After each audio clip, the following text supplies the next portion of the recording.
Na área financeira, nós vivemos um momento do culto ao mamon. Nós vivemos um momento de uma corrupção terrível, que vai desde o síndico do prédio até a alta cúpula do poder legislativo, judiciário, do poder executivo. Estão todos tomados por corrupção. E isso nos atinge de alguma maneira. As pessoas vão ficando cada vez mais corrompidas no seu interior, menos generosas, mais egoístas, buscam cada vez mais recursos, mais bens materiais. Elas vão vendendo seus valores, vão vendendo a sua saúde, vão vendendo tudo que elas têm para conseguir mais recursos. E nós sacrificamos muito em prol dos valores materiais. Então, talvez a gente precisasse de mais integridade, mais generosidade na área financeira. Outros vão dizer a igreja precisa de evangelismo. No certo sentido, essas necessidades elas são um sintoma de algo muito mais grave. O que a igreja precisa é de um conhecimento mais profundo de Deus. A igreja precisa conhecer melhor a Deus. E aí ele apresenta a oração como um dos passos fundamentais no conhecimento de Deus. Tantas coisas que a gente começa a fazer na nossa vida e a gente vai deixando a oração, que é uma das coisas mais importantes na vida da igreja e na nossa vida pessoal, de lado, de escanteio. Lar é onde seu coração está, é onde você quer estar. Lar é o lugar aonde você quer voltar. Lar é onde você se sente confortável e você pode ser você mesmo.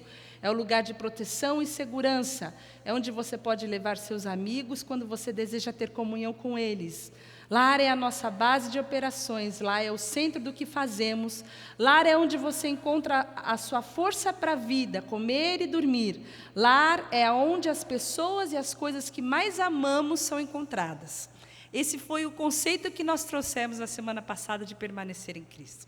Permanecer em Cristo é isso, é você ter em Cristo o seu lugar, o lugar onde você quer sempre estar, onde estão seus amigos, onde você se sente confortável, onde é o centro, a base das suas operações, onde você encontra força para a vida, onde está tudo que você mais ama, tudo que você mais quer, está guardado, está escondido em Cristo. Mas você me pergunta, como é que eu vou permanecer nisso? Como é que eu vou ter intimidade com Cristo? Eu entendi que eu preciso ter essa intimidade, que eu preciso ter em Cristo esse relacionamento, mas como que isso acontece? E aí eu pensei, como é que a gente conhece alguém? Você fica vendo alguém de longe, esse alguém vê você, você parece que conhece, mas como é que você conhece alguém? Como é que você conhece? Convivendo. E como é que você convive? Como é que você vai saber do que a pessoa gosta? Como é que é? Conversando, dialogando.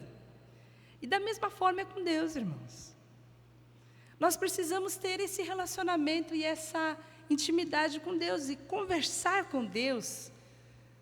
A oração é esse momento de intimidade que nós temos com Deus. Como é que nós podemos conhecer a Deus? E nós cantamos que nós queremos te conhecer e tal, se nós não temos esse tempo com Deus, nós e Ele. Nós não temos essa intimidade. Se nós queremos conhecer a Deus, nós precisamos experimentar, e cada um de nós vai ter um jeito. Cada um de nós vai ter uma maneira de ter esse relacionamento pessoal com Deus, essa conversa.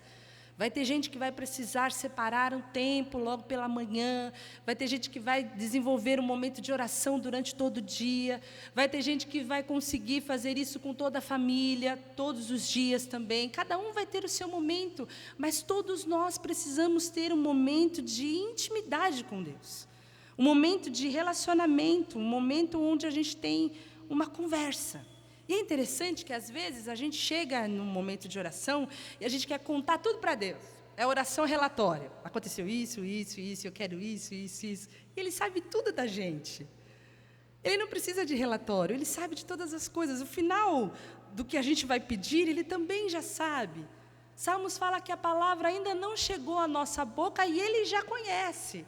Até aquilo que a gente já vai pedir, Ele já sabe se vai conceder ou não. A verdade é que quando nós nos achegamos a Deus em oração, nós precisamos buscar conhecê-lo. A buscar, através da oração, saber qual é a vontade dEle. O que Ele quer dizer através da palavra? Como nós podemos aplicar a palavra em nosso coração? Como nós podemos aplicar aquele texto que a gente não entende e buscar uma revelação do Espírito Santo que habita dentro de nós? Uma aplicação daquela palavra. A oração é essa via de duas mãos, não é só a gente que fala, Ele fala. É um lugar triste, irmãos? É um lugar chato? E por que a oração é sinônimo de chatice para tanta gente? Reunião de oração. Você chama para queimar uma picanha, enche. Que é comunhão. Comunhão é legal. Comunhão é uma coisa divertida. Mas oração é chato pra caramba. Ninguém quer orar. Mas aqui na palavra, Jesus fala que Ele vai trazer alegria para a casa de oração. Porque o lugar de relacionamento com Deus é um lugar de alegria. O que faz da oração uma chatice é a gente que é chato, que chega diante de Deus com chatice. Quando a gente começar a se relacionar com Deus com intimidade, a gente vai aprender a desfrutar da verdadeira alegria que é ter em nós o Espírito Santo de Deus. Ele fazer de nós um lugar de intimidade, um lugar de amizade, um lugar de alegria. E o versículo 7 fala: Ele habita em nós. Essas palavras precisam habitar em nós, residir em nós, e isso só nós conseguimos através de intimidade. E quando você ama e você respeita alguém, o que aquela pessoa que você ama pensa e diz tem muito valor, tem muita importância. Você vai pensar duas vezes ao fazer alguma coisa completamente diferente, divergente do que aquilo que a pessoa que você ama, que você caminha junto, pensa. Não é assim, irmãos? Você fala: poxa, mas fulano, se estivesse aqui, ele não ia gostar disso não, que eu vou fazer agora. Eu sei o que ele pensa disso. É essa intimidade que nós precisamos ter com Jesus. As palavras dele, quem ele é, o que ele... É fácil falar do amor de Jesus, mas revelar o amor de Jesus, espalhar o amor de Jesus, através das nossas atitudes, num mundo tão egoísta, onde as pessoas só pensam em si mesmas, onde se tem uma vaga, a vaga é sua, a vaga nunca é do outro. Se tem um pão, o pão é seu, o pão nunca é do outro. Não existe a possibilidade de repartir. Quando você vem com a mensagem do Evangelho faz com que o mundo seja impactado pelo amor. E isso é o fruto que o mundo espera e para que creia que existem discípulos de Jesus nesse mundo. Nesse momento, quando nós frutificamos, o nome de Jesus, o nome do Pai, é glorificado. E essa é a oração que a igreja não quer fazer. Infelizmente, a igreja está tão ensimesmada, que a igreja está só buscando as coisas materiais. A igreja não está preocupada em dar fruto. A igreja está preocupada com as suas coisas naturais, materiais. Ninguém vem diante de Deus pedir para dar mais fruto. Vem diante de Deus pedir para ter mais coisas, para ter mais recursos, para ficar livre das suas doenças, para ter um emprego melhor, para ter a casa própria. Ninguém está preocupado com a glória de Deus. Ninguém está preocupado em dar fruto para o reino de Deus. Ninguém está preocupado em conhecer mais a Deus. E essas são as necessidades urgentes da igreja. É isso que a igreja precisa despertar, para entender que a igreja não vive para si mesma, ela vive para a glória de Deus. Nós não estamos aqui para sermos alimentados e supridos e termos uma vida melhor e vivermos dentro do nosso casulo, todos gordinhos. Nós estamos aqui para nos dar e nos doar em prol do reino de Deus, para sermos igreja, para impactarmos o mundo, para sermos sal da terra, para sermos luz do mundo. Enquanto nós não tivermos a noção disso, nós não vamos ter uma oração eficaz. E aí nós temos a sequência disso na lógica do versículo 16. Vocês não me escolheram, mas eu os escolhi para irem e darem fruto, fruto que permaneça, a fim de que o Pai lhe conceda o que pedirem em meu nome. Eu nomeei vocês, eu escolhi vocês para vocês darem fruto. E aí o que vocês pedirem para vocês darem fruto, vocês vão ter. Agora, se você acha que você foi nomeado, se você acha que você foi escolhido, se você acha que você foi chamado para você ser cabeça e não cauda, para você poder ter todas as coisas desse mundo, para você ser rei, para você ser sacerdote e tudo mais, pode ser que você faça essas orações e elas não sejam respondidas. E aí eu vou dizer para você que ela não vai ser respondida porque a finalidade está sendo desviada. A finalidade da oração eficaz é a frutificação, é a glória de Deus. A oração não é para nosso desejo, a oração não são só para as nossas necessidades, não é só para o nosso prazer. Se eu quero conhecer mais a Deus, mais a sua vontade, quanto mais eu busco a Deus, quanto mais eu peço, Senhor, me transforma, mais Ele responde.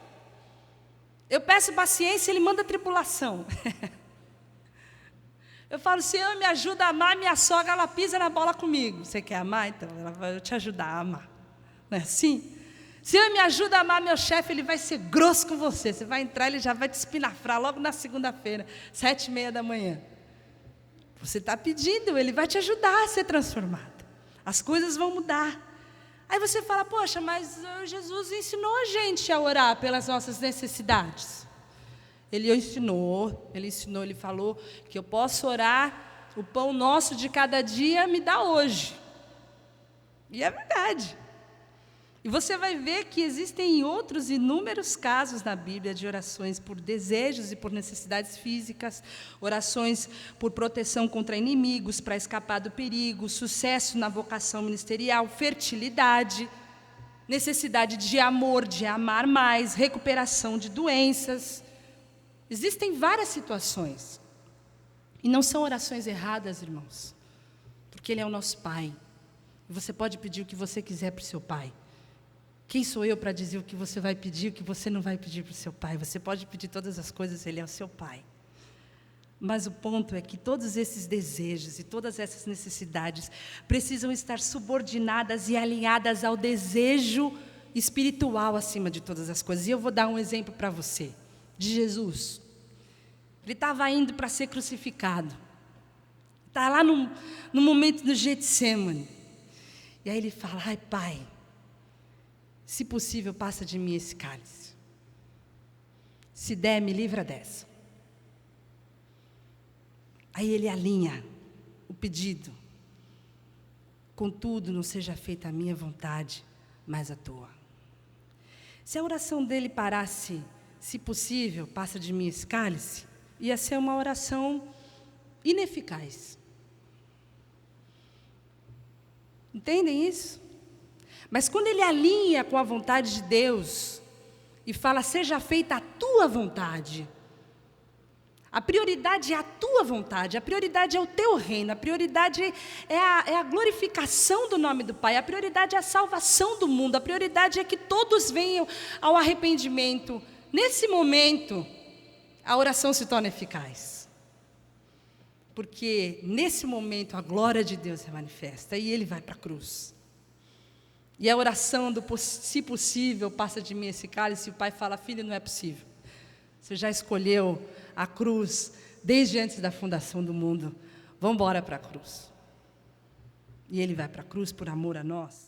A oração é para satisfazer os desejos de pessoas que se dedicam aos desejos de Deus. Quando você cuida das coisas de Deus, Deus cuida das suas coisas. Quando você prioriza o reino de Deus, quando você entende a necessidade de viver o reino de Deus, Mateus fala lá embaixo no capítulo 5, todas as coisas são acrescentadas. São mistérios, porque eles são do nosso coração. E Ele sabe se desejamos o seu reino mesmo ou não. Ele sabe se desejamos mesmo a sua vontade ou não. Ele sabe se queremos mesmo a sua glória ou não. E quando nós desejamos dessa maneira, irmãos, quando nós queremos dar fruto, quando nós queremos transformação, a nossa oração é eficaz. E Tiago fala que quando nós pedimos e não recebemos, nós pedimos por motivos errados. E esse é o motivo de tanta oração que não é respondida. Se você está orando há muito tempo por alguma coisa que não é respondida, questione sua motivação. Questione. Poxa, eu estou pedindo há tanto tempo. Questione a sua motivação. É para a glória de Deus? É para o reino de Deus? É para que o nome do Senhor seja glorificado? Tem algum fruto, tem louvor nisso. A oração não é para nós, a oração é para Deus. E quando nós somos transformados, quando a palavra de Deus habita em nós, nós nos tornamos o tipo de pessoa que já não é mais dominada pelos desejos do mundo, pelos desejos da carne, pelas coisas materiais. E essa deve ser a nossa maior motivação. Buscar uma transformação no nosso interior, para desejar primeiro o reino de Deus e não as outras coisas. Para nos achegar diante de Deus desejando a sua vontade, não a nós. Para permitir que Ele permaneça em nós. Para permitir que a sua palavra nos sonde. Para permitir que a sua palavra ilumine os nossos corações. E revele onde nós precisamos ser transformados. Porque evangelho é transformação. Viver o evangelho não é frequentar culto. Viver o evangelho não é leitura devocional de promessa, de caixinha de promessa. Viver o evangelho não é fazer pedido de oração por cura da tia-avó. Viver o evangelho não é isso. Viver o evangelho é transformação de caráter. Viver o evangelho é disseminar o amor de Jesus. E enquanto não formos transformados em nosso caráter, não estamos vivendo o evangelho. E as palavras de Jesus não estão em nós, porque nós não estamos dando fruto. E tem um versículo que fala isso. Se afirmamos que não temos cometido pecado, fazemos de Deus um mentiroso e a palavra não está em nós. Por que a palavra não está em nós, irmãos? Porque quando a palavra está em nós, ela revela o pecado dentro de nós. É isso que a palavra faz. Ela vai como uma faquinha de 2 pontas, de 2 gumes, e penetra lá, a divisão da alma e do espírito. E ela revela a intenção do nosso coração. E ela revela. E nós somos levados pelo Espírito Santo ao arrependimento.